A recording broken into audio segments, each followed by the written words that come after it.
Review of Bhadrakali Telugu dub movie. ఎందుకో తెలీదు, విజయ్ ఆంటోనీ గారి సినిమాలు ఈ మధ్య బిస్కెట్ అయిపోతానని తెలిసినా చూడకుండా ఉండలేను. సినిమా పోయినా ఏదో ఒక కొత్త ఎక్స్పీరియన్స్ ఇస్తారని నమ్మకం ఉంటుంది. మరి ఆ నమ్మకంతోనే ట్రైలర్ పెద్ద ఎక్కకపోయినా వెళ్ళిపోయాను. ఇప్పుడే నా షో ఫినిష్ అయింది. ఇంకా చూసాక నా ఒపీనియన్ అయితే నచ్చలేదు నాకు. అలా నీ బ్యాడ్ ఫిలిము తల తినేసిందని చెప్పలేను, కానీ కొత్తగా అయితే లేదు. ఫస్ట్ 30 minutes చూసి పొలిటికల్ బ్యాక్డ్రాప్లో ఏదో కొత్త అటెంప్ట్ చేశారేమో, సినిమా అంతా ఇలానే ఉంటాయి, హిట్ కొట్టేసినట్టే అని ఎక్సైట్ అయిపోయా. ఆ ఫస్ట్ 30 minutes కాదు, ప్రీ ఇంటర్వెల్ వరకు మంచి ఎంగేజింగ్ గానే ఉంటుంది.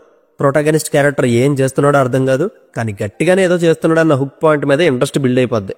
అంటే పొలిటీషియన్స్ మధ్యలో అటు ఇటు గేమ్ ఆడుతూ తన పని చేయించుకుని ఇంటెలిజెంట్ క్యారెక్టర్ అనమాట. ఈ సీన్స్ అని అర్థం చేసుకోవడానికి కొంచెం కాంప్లికేటెడ్గా ఉంటాయి. సినిమాలో ఇన్వాల్వ్ అయితేనే హీరో పని ఏంటి, అతను ఏం చేస్తున్నాడు అనేది అర్థమవుతుంది.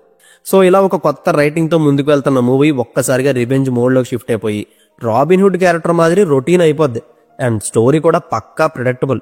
ఇలాంటి కథలు నేను భారతీయుడు మూవీ నుంచి చూస్తున్నా. అండ్ మధ్యలో చిన్న చిన్న ట్విస్టుల్లో ఏదో పెట్టారు, కానీ అవేం పెద్ద వర్కౌట్ అవ్వలేదు. కథ ఎన్ని మరుపులు తిరిగినా చివరికి హీరోయే కాబట్టి ఎండింగ్ మనకు అర్థమైనప్పుడు ఇలాంటి మ్యాజిక్లు ఎన్ని చేసినా ఇంప్రెస్ చెయ్యు.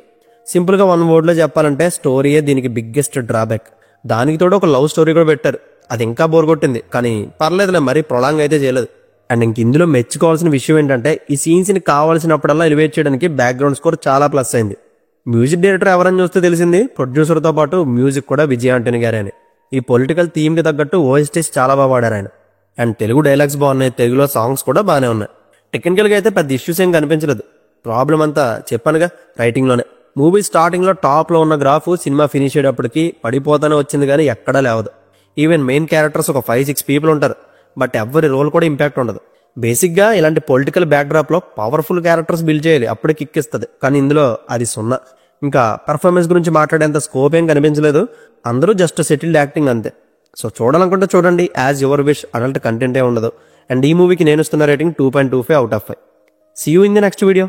Take care friends, and thank you.